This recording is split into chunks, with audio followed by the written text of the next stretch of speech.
em seus lares. O programa Quarta Dimensão, redetvm.com.br, a maior e melhor cobertura local. A vida me ensinou uma lição que jamais esquecerei. Perdão jamais será impunidade, especialmente no que concerne ao aspecto divino. Absolvições de transgressores devem ser analisadas com dobrada cautela. Quando agressões covardes, até mesmo contra menores incapacitados, perdem malignidade a pretexto do sacrifício da cruz, vale que nós façamos reflexões. Alguma coisa se encontra inexoravelmente errada na doutrina leniente com os perversos, que alimenta o crime e passa a mão na cabecinha de bandidos. Percebam o que diz a Bíblia. Então, disse Davi a Natã: pequei contra o Senhor. E o profeta Natã lhe disse: o Senhor perdoou o teu pecado. Em vista do mau exemplo, entretanto, o filho que te nasceu morrerá. 2 Samuel 12, versículos 12 e 13. Percebam que o karma arrancou o filho dos braços de Davi, mostrando que a resposta da justiça foi rápida e certeira. Nossos amigos João Luiz Leal, mais o Fernando e o Everton, proporcionam condições técnicas para a divulgação deste programa. Com eles colaborando nas operações, temos certeza de que tudo correrá bem. O tema de hoje será: perdão jamais será impunidade. 7 são os espíritos do Deus Criador. 7 os pecados do homem. 7 os equívocos praticados por pregadores cristãos. Se eu chegasse diante de vocês e dissesse: eu já me encontro salvo, o paraíso para meu descanso eterno está garantido, com certeza eu estaria blefando. Não existe a menor base que justifique tamanho despautério, descabido, pretensioso e até ridículo. Se todo mundo está salvo, meus amigos, agora, claro que um dia todos seremos salvos, mas agora, neste momento, seria até ridículo. Se todos estivessem salvos, qual a razão de realizar o juízo final? A salvação dos direitistas do Cristo no próximo julgamento será apenas o primeiro degrau da enorme escada para o 7º céu. Ocorrerão outras avaliações no universo, cada qual mais seletiva, até que todos alcancem a perfeição. Escutem o que disse Jesus aos saduceus.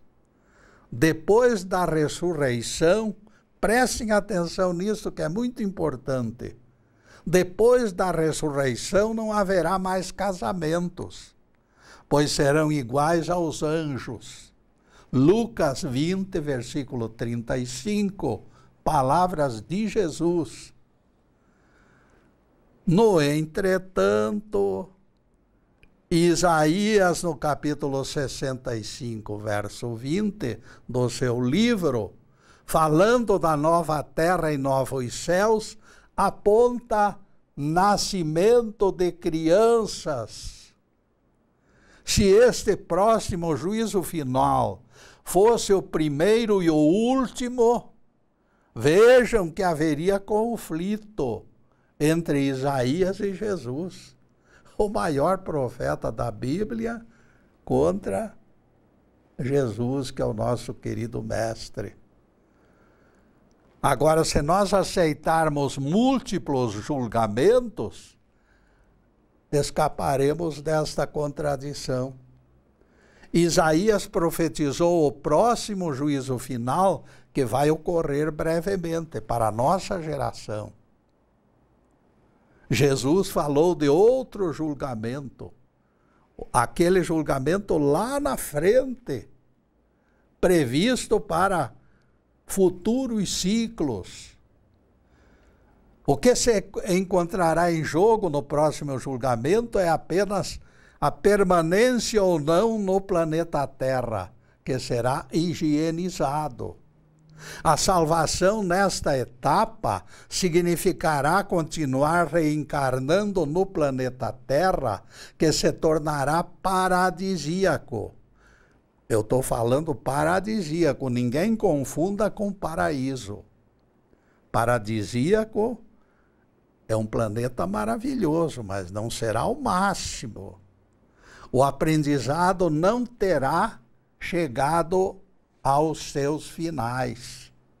Os escolhidos pelo Cristo Juiz serão os melhores. Terra de cego, quem tem um olho é rei. Mas não são necessariamente os perfeitos. Serão pessoas boas, mas ainda não perfeitas.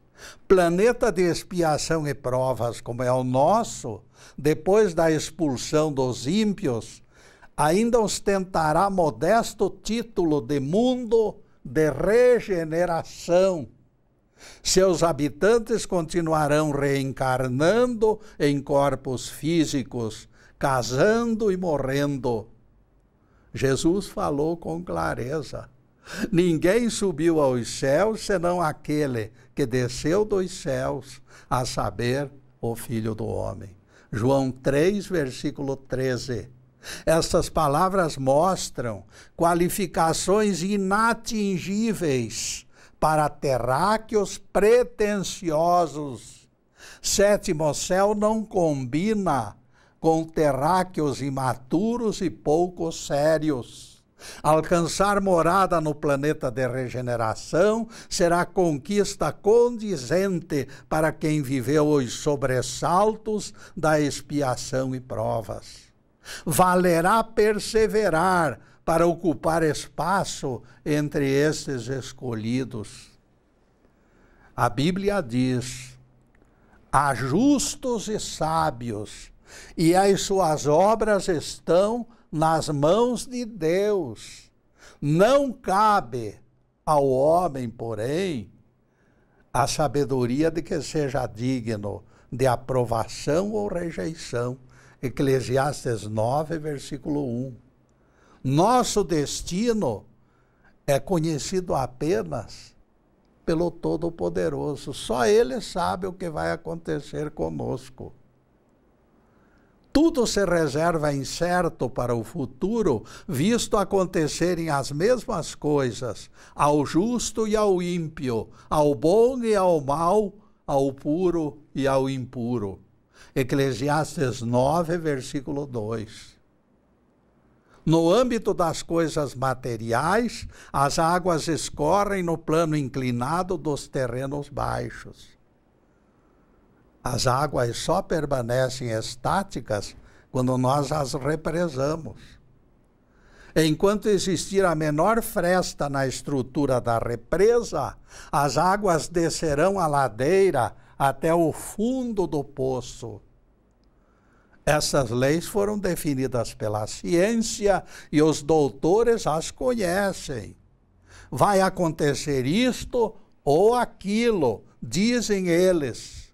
Quando se trata do espírito humano, porém, detentor do chamado livre-arbítrio, somente o Pai Eterno tem condições de prever. Como diz o Eclesiastes, nossas obras estão nas mãos de Deus, e qualquer vaticínio de nossa parte será atrevimento. Portanto, se eu me declarasse salvo, estaria publicando falsidade. Eu me tornaria réu dentre os 7 pecados dos pregadores. Isto me colocaria na contramão da Bíblia, quando diz que Deus pediu vistas do meu processo. Você está esquecendo algo, Getúlio, afirma o Crispim dos Anjos. Foi o próprio Jesus quem disse: quem crer e for batizado será salvo. Marcos 16, versículo 16. Minha resposta é clamor alicerçado na dúvida, Crispim. Esse paraíso vazio de terráqueos, citado por Jesus, é prova real de ausência de fé. Alguém se atreverá a afirmar que existe gota de fé, mas eu digo que não, porque a Bíblia mesmo conclama. O próprio Jesus se queixou dos apóstolos como falhos em termos de crença. Se eu me atrevo a dizer que nosso crer não passa de chama de vela, se apagando ao primeiro sopro do vento, eu não estou dizendo mentira. Lembremos-nos que Jesus cobrou pedágio. Sede perfeitos, como vosso Pai Celestial é perfeito. Vejam que Jesus não diz: eu vos farei perfeitos. Ele diz: sede. Sede significa que o esforço é da minha parte. Só os perfeitos podem ostentar crença aceitável, e estes não se encontram no convívio das igrejas cristãs.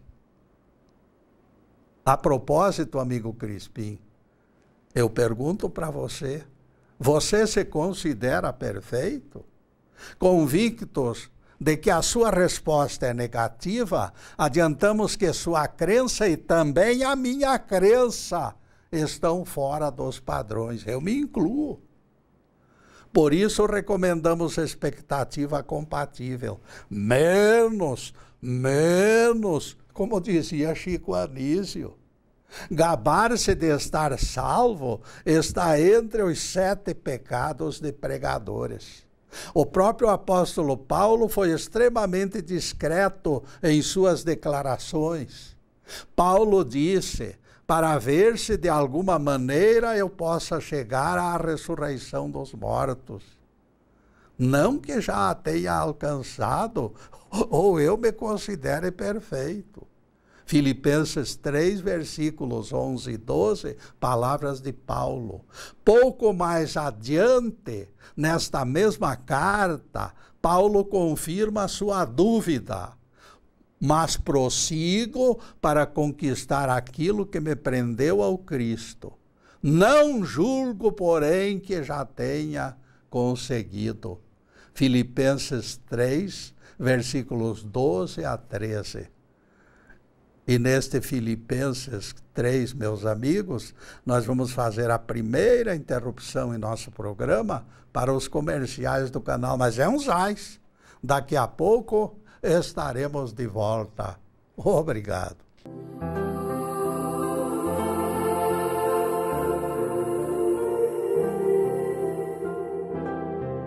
E já estamos no segundo bloco do programa Quarta Dimensão. Por gentileza do João Luiz, o nosso site já está na telinha. E nós convidamos vocês para visitá-lo. Obrigado, João Luiz. E não esqueçam que o meu querido neto Ricardo criou mais serventia para o site. Bastará clicar num dos 81 títulos que estão na lista Getúlio no YouTube e o assunto será escolhido por você imediatamente. Getúlio no YouTube é uma página componente do nosso site. Nosso amigo Zub, embora aposentado, provisiona palestras no YouTube. Em seguida, a continuação do tema de hoje. Perdão jamais será impunidade. Se o próprio Paulo não se afirmava salvo, onde se apoiarão estes milhões de santos de pau oco para exibir tamanha certeza? Eu fico estarrecido e até penalizado. Esta gente está viajando na maionese, se iludindo e tentando também iludir os outros. Quanto ao batismo, que é o segundo elemento citado pelo Crispim, a incerteza explode a boca do balão. Vejam que Jesus já havia sido batizado por João quando disse as seguintes palavras: tenho, porém, um batismo com o qual serei batizado, e é grande a minha expectativa de que ele se realize. Lucas 12, versículo 50. Apesar de mergulhar nas águas pelas mãos do Batista, o mestre esperava com expectativa outro batismo. Vocês vejam só e analisem. A cerimônia às margens do Jordão representou elo entre Jesus e João, uma troca de cortesias entre futuro Cristo e o seu precursor. A vigência da lei antiga desatava seus últimos elos, esgarçava. O Batista se desligava do passado e se tornava um herói cristão. A cerimônia reforçará laços do Messias, reforçara laços do Messias com o precursor. Jesus apontava seu batismo futuro com entusiasmo, mostrando o quanto ele era importante. Vejam que o batismo das águas, naquele momento, foi substituído por outro tipo. Exageradas aleluias se tornam coisas de antigamente. Desmoraliza-se a prosápia dos que se dizem herdeiros do reino dos céus pelo batismo. Aliás, o próprio João esclareceu a transitoriedade da sua cerimônia. Eu vos batizo com água para arrependimento, mas aquele que vem depois de mim, que é mais poderoso, ele vos batizará com o Espírito Santo e com fogo. Mateus 3, versículo 11.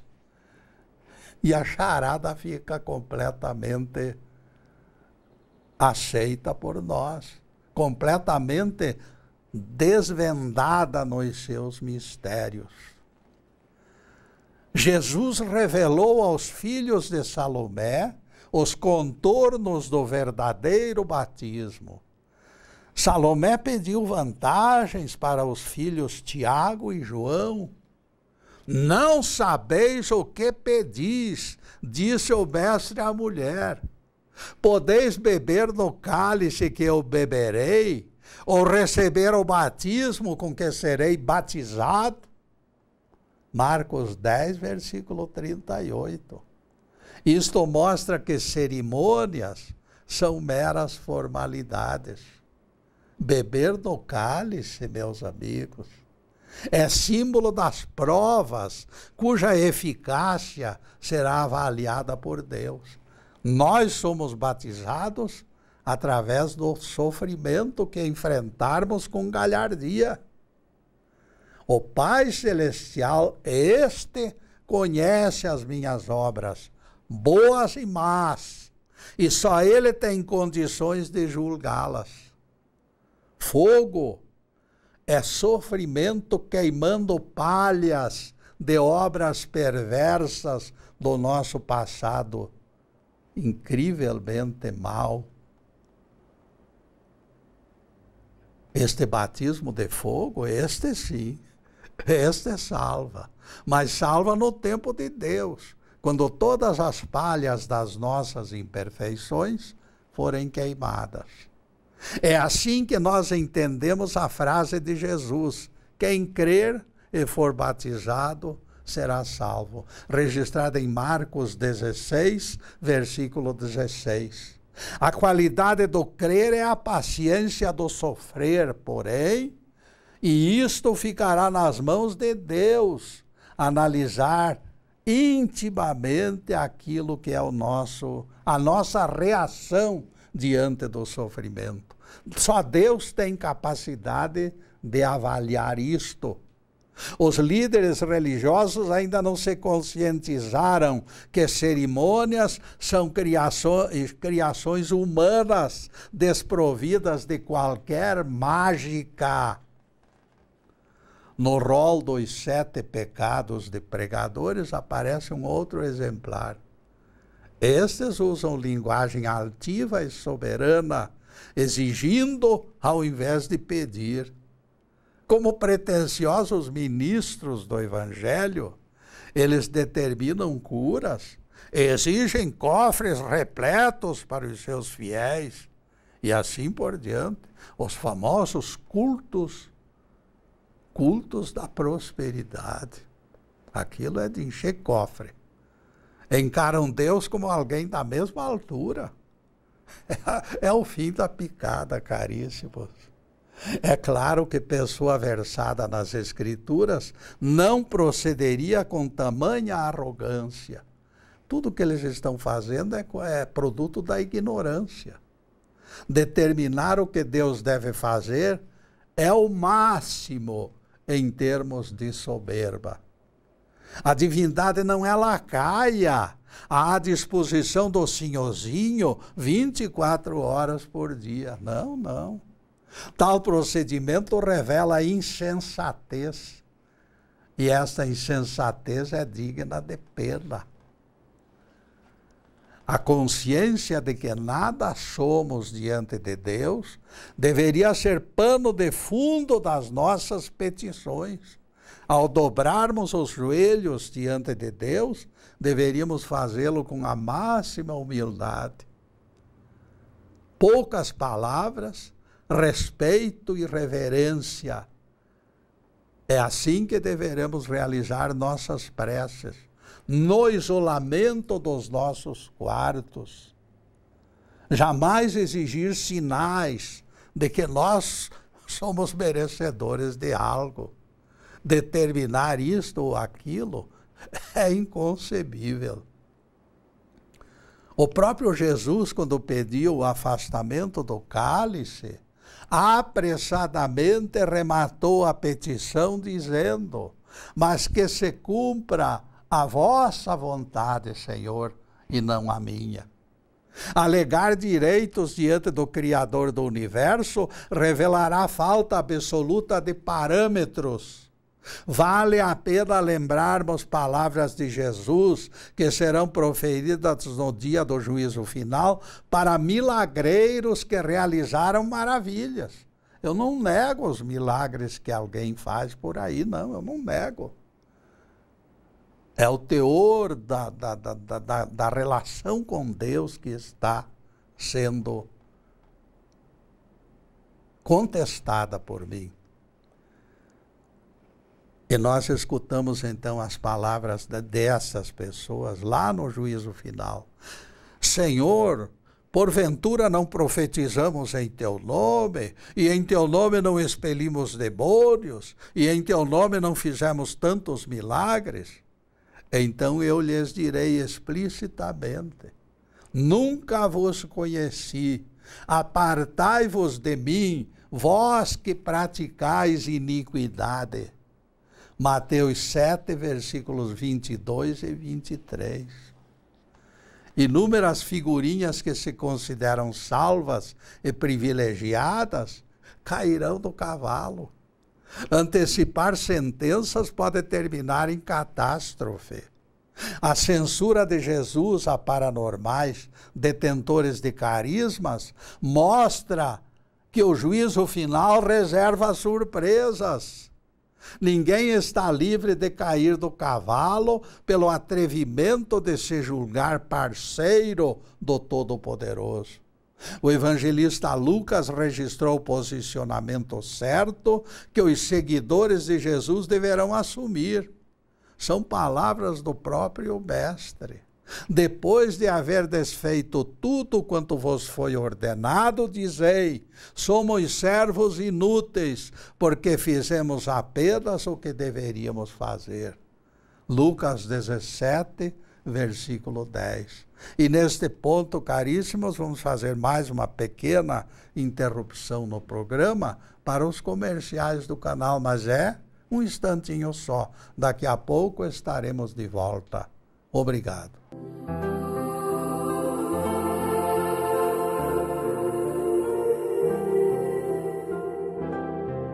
E passamos ao terceiro bloco do programa Quarta Dimensão. Diante de calamidades ocorridas nos últimos 2000 anos, a destruição de Jerusalém no ano 70 do primeiro século representou 0, qualquer coisa, quase nada, em termos de tragédia, vocês não acham? Tentando balizar a profecia de que aquela geração estaria viva nos tempos finais, profecia de Jesus, os teólogos se agarram a essas merrecas que aconteceram lá no primeiro século para tentar esconder as provas de que aquilo que Jesus falou se estende pelos séculos, não foi resolvido lá naquele primeiro, não. Eles querem combater as vidas sucessivas. Porque se Jesus diz que a geração dele estaria viva quando ocorresse o juízo final, então é temível para eles que permaneça essa ideia de que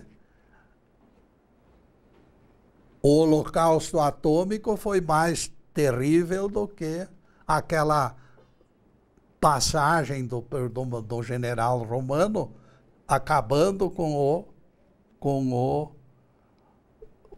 a cidade, acabando, enfim, com a prosápia daquelas criaturinhas.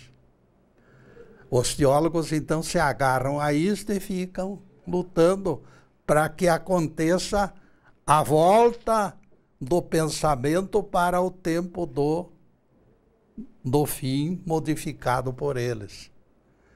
Agora nós dizemos, Herodes, Pilatos, Anás, Caifás e outros e mais outros, estão todos eles espalhados no meio da multidão que se cruza hoje pela vastidão do planeta. É claro, em outros corpos, todos os contemporâneos de Jesus se encontram peregrinando pelos 4 cantos do mundo, como ele disse. Esta geração estará viva no juízo final. E Jesus ainda arremata, e se não se abreviassem aqueles dias, não se salvaria pessoa alguma. É tanto o sofrimento que não haveria semente para nascer novas criaturas. Morreria todo mundo. E Jesus remata dizendo, eles serão abreviados, aqueles tempos serão abreviados em atenção aos escolhidos. Mateus 24, versículo 22. Esta frase de Jesus reforça a nossa tese. Eu pergunto para vocês, em que sentido Dona Eulália e o marido Bruno em Sorocaba estarão afetados pela destruição de Jerusalém? A resposta salta aos olhos, mostrando a malícia dos teólogos incomodados pela frase perturbadora do grande mestre. Aqui não está em jogo a minha opinião. É Jesus falando. A aflição será tão grande que não houve, nem haverá igual em todos os tempos, no passado e no futuro. Mateus 24, versículo 21. E depois desse pinguinho de doutrina, continuaremos focalizando o tema de hoje.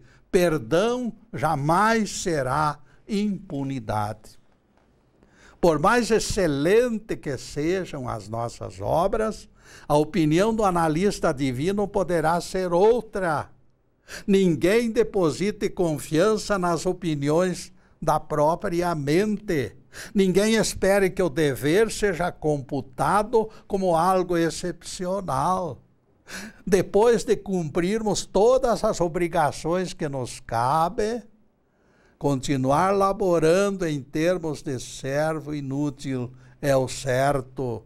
O texto em Lucas impõe este procedimento. Jesus foi claro, depois de haver desfeito tudo quanto vos foi ordenado, dizei, somos servos inúteis. Lucas 17, versículo 10. Tudo que você recebeu até hoje e continua recebendo, não deve ser encarado como algo merecido, como uma glória, maravilha. Não alimente caraminholas em sua cabeça, caríssimo. Deus nada deve aos humanos, por mais prendados que sejam. Se alhures eu me declarar salvo, com paraíso garantido, eu peço que me imobilizem com camisa de força, pois estarei com problema mental. Eu não posso aceitar uma coisa destas. Depois de milênios peregrinando, sofrendo e chorando em esquinas inóspitas, eu tenho consciência de que eu seria estorvo se fosse guindado ao sétimo céu.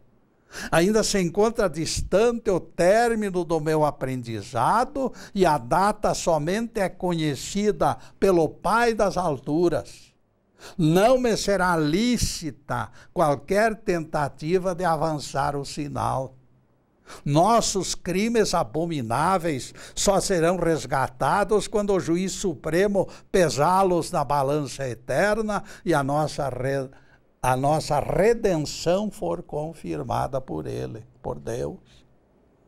Somente o Pai Eterno pode reconhecer e glorificar o servo. Salvação fácil não passa de estelionato.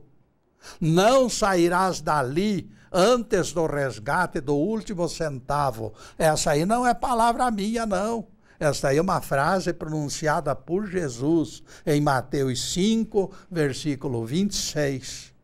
O Eclesiastes, como expliquei hoje, ainda hoje, define com clareza: há justos e sábios, e as suas obras estão nas mãos de Deus. Não sabe o homem se é digno de aprovação ou de rejeição. Tudo se reserva incerto para o futuro. Eclesiastes 9, versículos 1 e 2.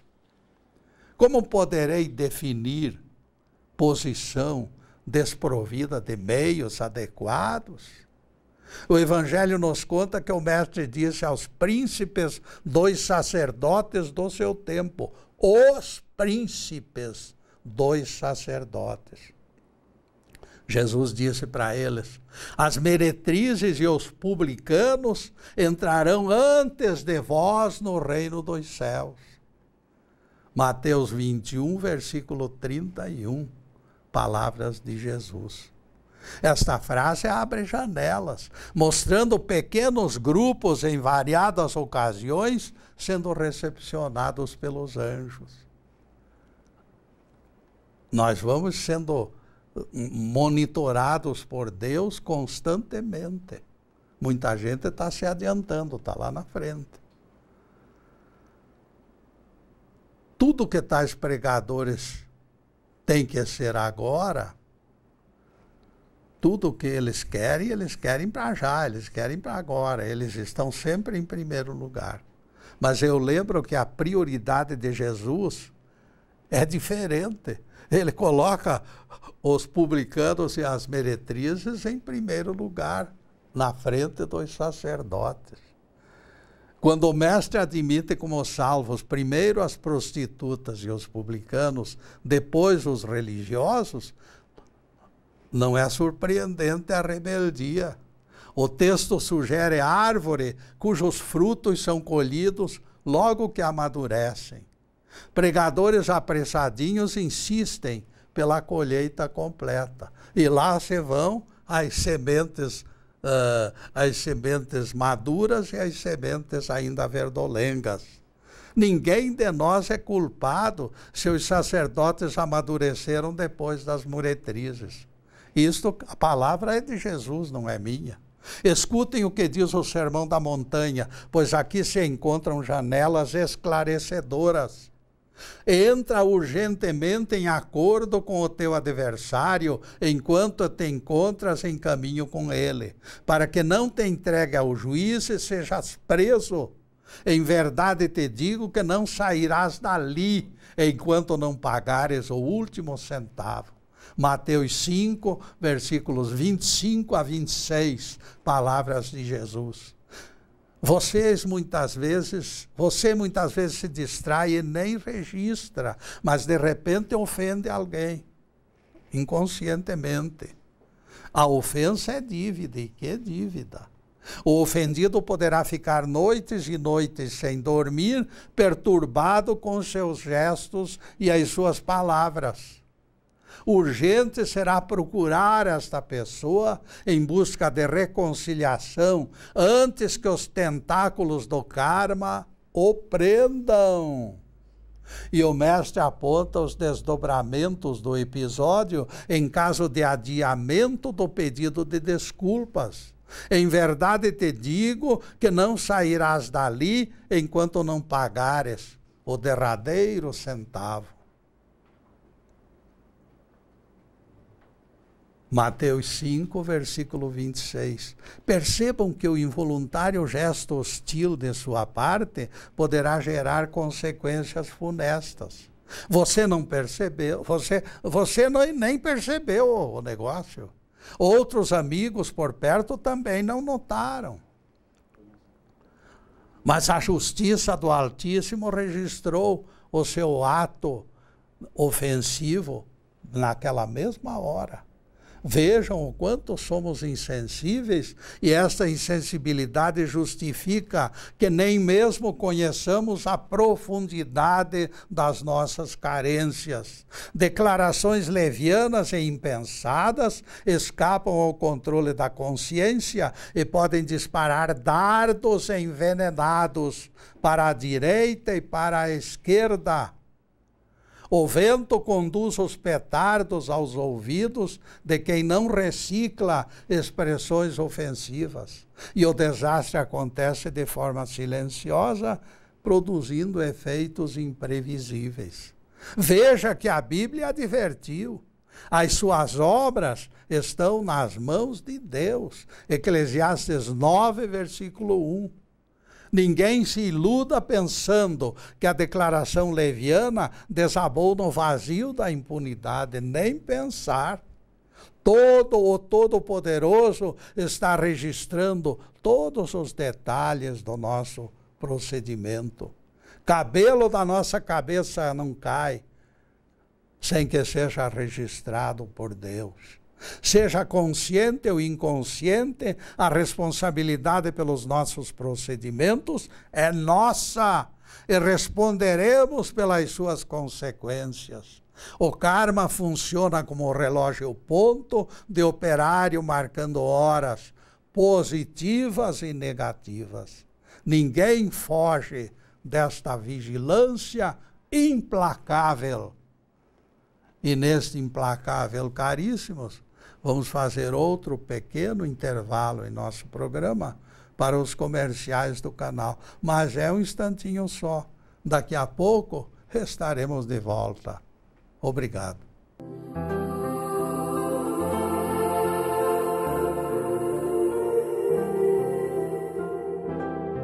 E chegamos ao último bloco do programa Quarta Dimensão. E anotem na agenda. Toda sexta-feira é nosso dia de encontro. A partir das 16 horas da sexta-feira, páginas da Bíblia e do Evangelho estarão sendo explicadas ao vivo e a cores. Para a próxima semana já estamos cogitando outro tema igualmente instrutivo. Em seguida, os últimos questionamentos sobre o assunto em estudo. Perdão jamais será impunidade. Nesta altura do campeonato, chega o Crispim ruminando contestações. E ele me interroga: terão os humanos o poder de perdoar pecados, Getúlio? Amigo Crispim, Jesus foi claro: se perdoardes os pecados, estes serão perdoados. João 20, versículo 23. Ao invés de contestar, nos cabe explicar. Alguém estuda durante anos e se torna sacerdote. Pelas leis da sua religião, ao término do curso, ele conquista o encargo de perdoar pecados. Lá pelas tantas, o gajo é flagrado abusando de crianças. Alguém acha normal que pedófilo perdoe pecados? A resposta só pode ser negativa.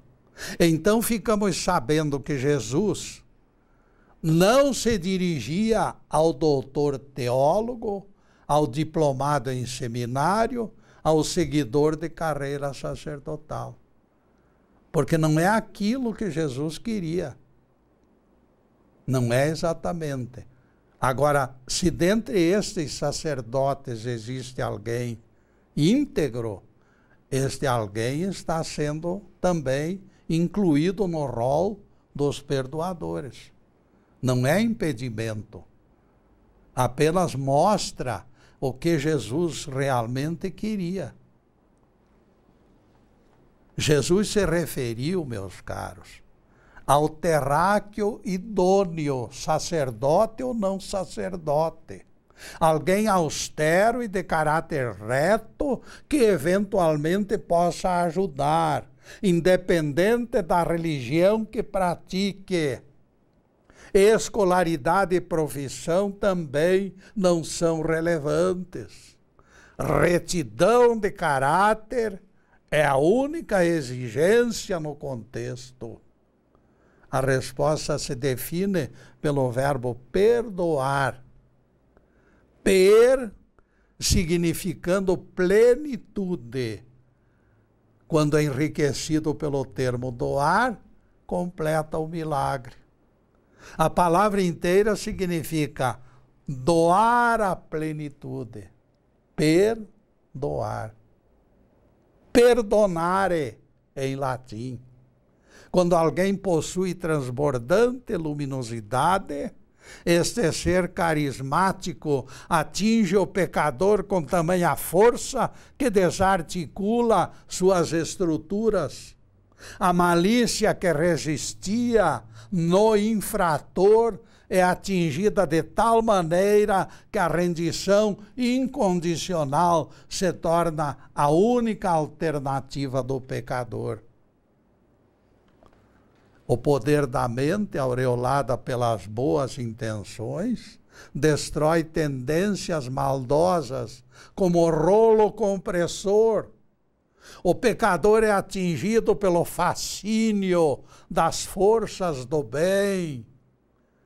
Eu pergunto para vocês, o que Jesus disse aos apóstolos antes de falar em perdão de pecados? E eu mesmo respondo. Diz o texto que Jesus soprou sobre eles e disse: recebei o Espírito Santo. João 20, versículo 22. A força do perdoador cresceu de tamanho, revestida pelo Espírito. Todos os seres humanos idôneos ganharão este alento quando convocados a socorrer alguém. Recebei o Espírito Santo, serão palavras invariáveis de nosso Rabi, na direção daquele socorrista, por mais anônimo e escondido que ele seja ou que ele esteja. Conta-se que Antônio de Pádua caminhava distraído pelas ruas, quando viu bêbado se lançando nas águas do rio. Apressou o passo e chegou a tempo para agarrar o infeliz. Antônio de Pádua, ou se vocês preferirem Santo Antônio, para mim é indiferente, Santo Antônio salvou a criatura do suicídio. Aquele infeliz queria morrer nas águas lodosas do canal, porque nada mais esperava da vida. E o homem idôneo ainda fez mais pelo vivente em crise. Encarou o alcoolizado com expressão de tamanho júbilo que chegou a assustar o pobre homem. És bem-aventurado, disse Antônio, e beijou as mãos do viciado. Tu serás mártir que tombará gloriosamente na China, depois de fornecer exemplos edificantes de glorificação a Deus. A profecia de Antônio de Pádua atingiu o viciado no exato momento em que desmoronava, sem a menor motivação para viver. Aquele que escapara a poucos minutos do suicídio dirigiu-se para o casebre onde morava com extrema dificuldade. Ele se arrastava pelo chão de tão bêbado. Caminhava trôpego e com extrema lentidão, mas agora se encontrava envolvido por misteriosa sensação de alívio. As palavras de Antônio não lhe saíam da cabeça. As frases dançavam frenéticas dentro da sua mente. De súbito elas fizeram sentido. Está na hora de mudança de vida, bradou o infeliz, olhando o seu rosto desfigurado no espelho de uma vitrine. Aquele profeta lhe dissera que ele seria glorificado pelo martírio e de repente se impôs a aceitação daquele destino aureolado pela graça de Deus.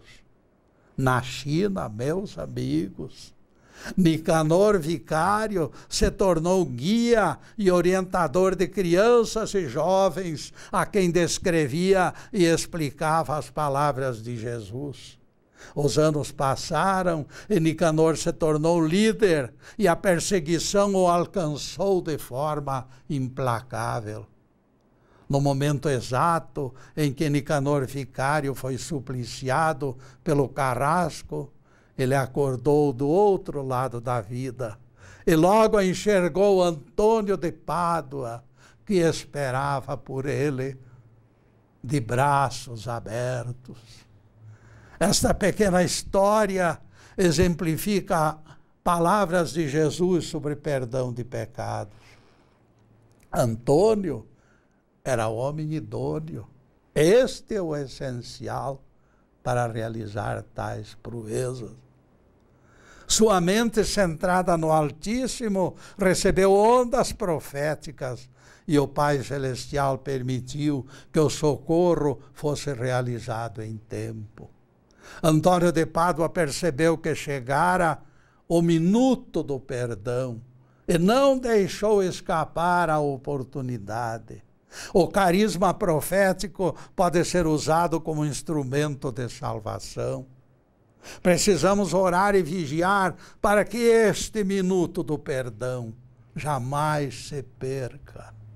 Quando a ameaça de tragédia se desenha no horizonte pessoal ou no horizonte coletivo, a própria natureza se aflige.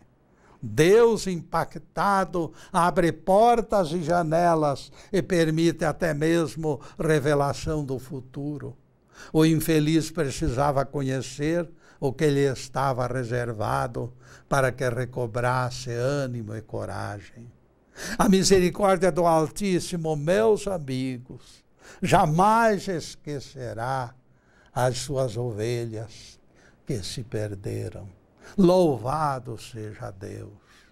Que o Senhor nos abençoe e nos guarde.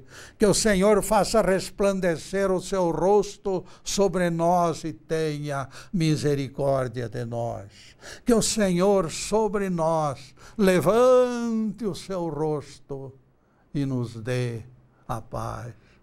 Louvado seja o nosso querido Deus Pai. Louvado seja o santo nome de Jesus, o nosso Cristo.